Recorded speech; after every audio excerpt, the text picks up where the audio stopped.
Howdy partner, I'm Walter Benasiak and this is Top 5. As Cars 3 hits theaters this weekend, I think it's time to take a look at a certain famous animation studio, an animation studio who has been pumping out mostly hits for over 20 years now. That's right, today we're taking a look at Pixar.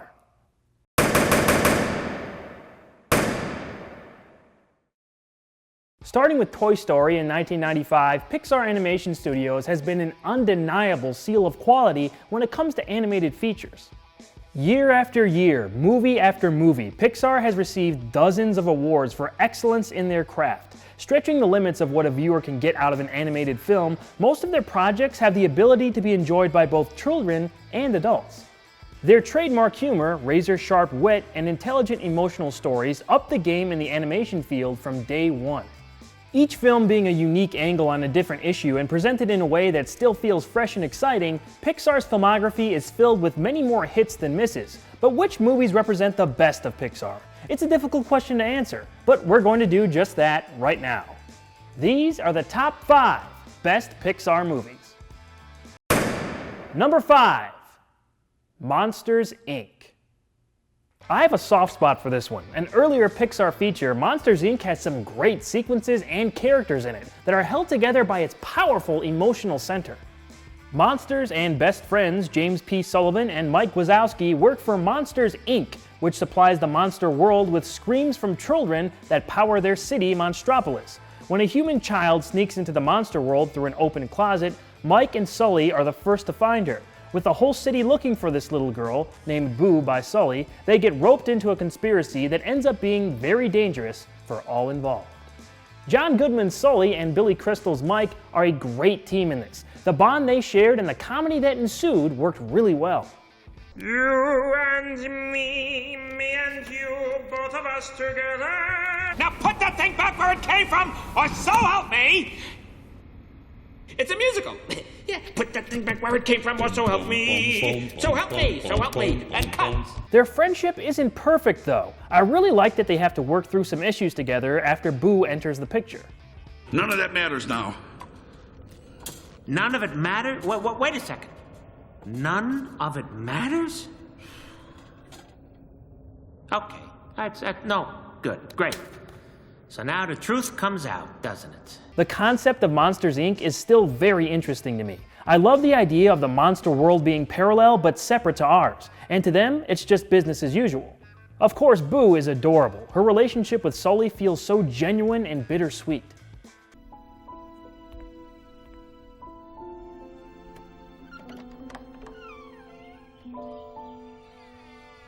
Boo? Kitty. I would have loved to see a sequel to Monsters, Inc. where Sully tries visiting Boo when she's older. That idea seemed like a no-brainer, but instead, we get a prequel with Mike and Sully at college. Monsters University isn't great, but I still like seeing these two together again. The music is also very strong in this movie. I love the theme and instrumentals throughout.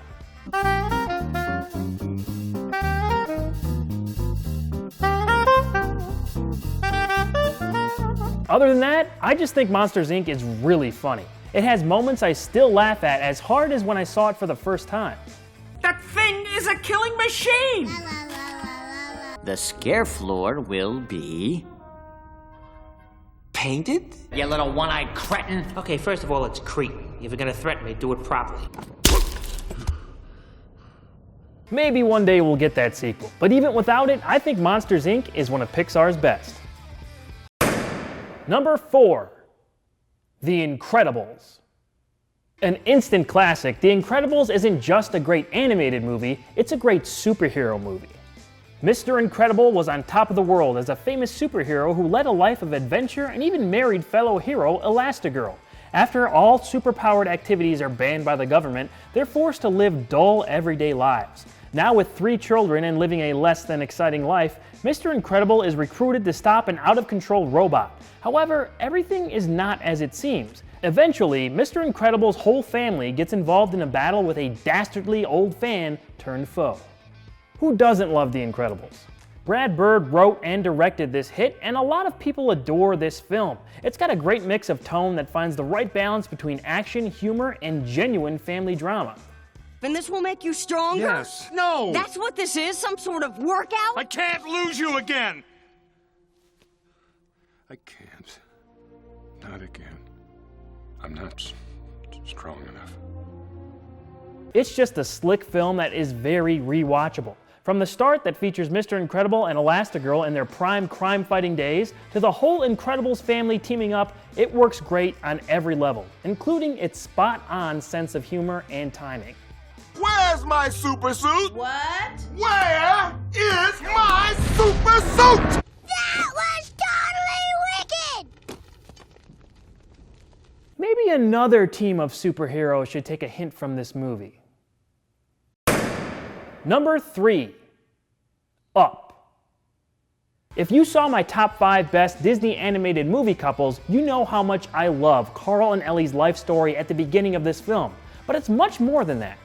Carl Fredricksen is an old man who's lost many things. After a violent incident requires him to move to a retirement home, Carl decides to fulfill a lifelong dream before they can take him away. He attaches his house to thousands of balloons and floats towards Paradise Falls to live out the rest of his life. Unbeknownst to Carl, a young boy named Russell unintentionally stows away on his porch. When they arrive at Paradise Falls, they discover beautiful landscapes, exotic animals, and a surprising famous figure. With Carl being set up so well in the first few minutes, we fully understand his flaws, which makes for a very unique, character-driven movie. His relationship with Russell is really nice to see develop because, as we find out, they're sort of the missing piece they need in each other's lives. I like that curb. That might sound boring, but I think the boring stuff is the stuff I remember the most. I love the Charles Muntz character. The old newsreel footage of him at the top of the film builds his legend up perfectly as this eccentric Howard Hughes type figure. When we see him later, it's a nice twist for Carl's character. I will admit we could have used just one more scene of him and Carl talking before he turns on them. That all happened just a pinch too fast. The action in the climax is really well done and gets you on the edge of your seat. The thrills of that battle in the sky delivered even more than what I was expecting. Also, those dogs are hilarious. Squirrel! My master is good and smart. What's the doing? Why is he with that small mailman? Grade leader, checking in. Grade 2, checking in. Grade 3, checking in. Still one of Pixar's most poignant films, Up is a special one. Number 2, Inside Out. When this came out in theaters a few years ago, I was absolutely blown away. Inside Out is nearly flawless. Joy, anger, fear, disgust, and sadness are emotions that live in Riley's head. She's a happy, active 11-year-old girl, but when her and her parents move from Minnesota to San Francisco, her emotions are thrown into disarray. Joy and sadness are accidentally thrust out of headquarters, leaving just anger, fear, and disgust to control Riley's actions. I love Inside Out probably more every time I see it. The world inside Riley's head is so cleverly laid out, and we get to explore a lot of it with joy and sadness. From abstract thought, My face! My beautiful face! Ow! What is going on? We're abstracting. to Riley's imaginary boyfriend, I would die for Riley. Oh, I've never seen him before. I live in Canada. to Dream Studios, Whoa, this place is huge. and even Bing Bong! Take her to the moon for me. Okay?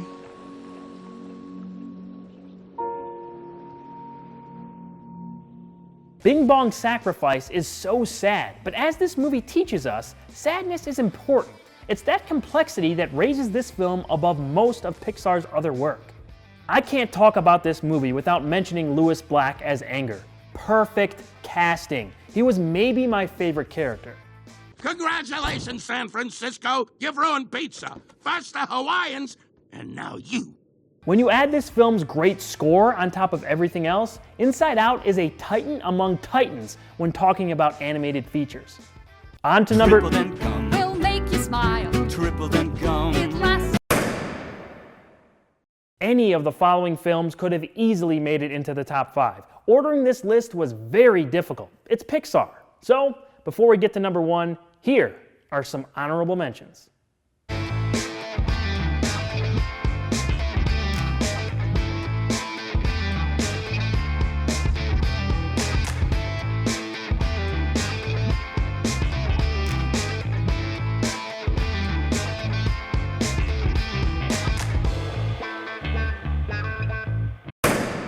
And the #1 best Pixar movie is the Toy Story trilogy.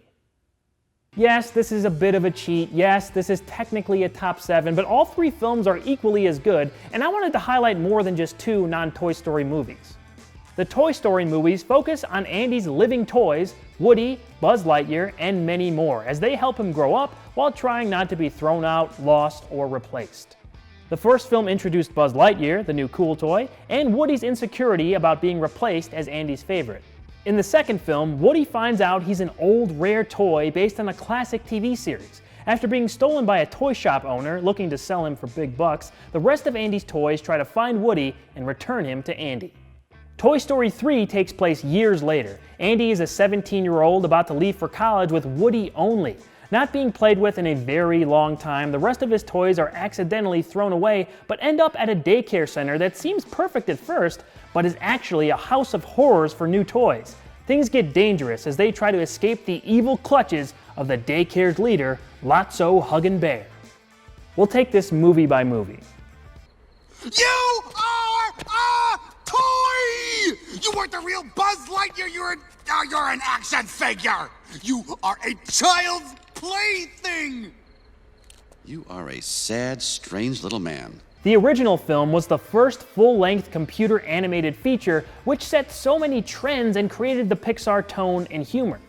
Hey, Ham, look, I'm Picasso. I don't get it. You uncultured swine. What are you looking at, you hockey puck? I am Mrs. Nesbit. Snap out of it, Buzz! I still remember going to see this with my parents and brother. It was supposed to be a surprise, but I guessed where we were going in the car on the way there and was so excited. Many people have similar memories regarding this first film. It's irreplaceable.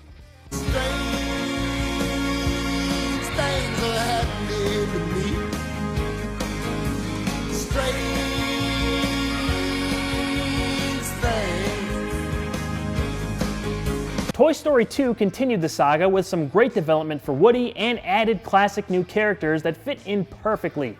Jessie and her backstory, for example, is heartbreaking. It added a new level of depth to these movies. When somebody loved me, everything was beautiful.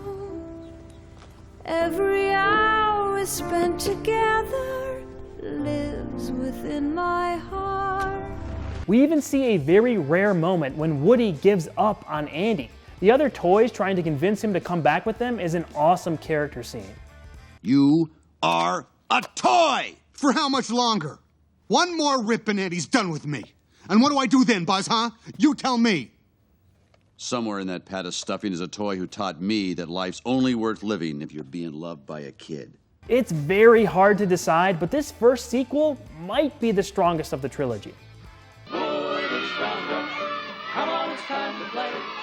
There's Jessie the yodeling cowboy. Look it, that's me! Toy Story 3 came out 11 years after 2 and shows us what happens when Andy grows up. It's brilliant. Great story, character, and emotion. That incinerator scene is still nerve-wracking.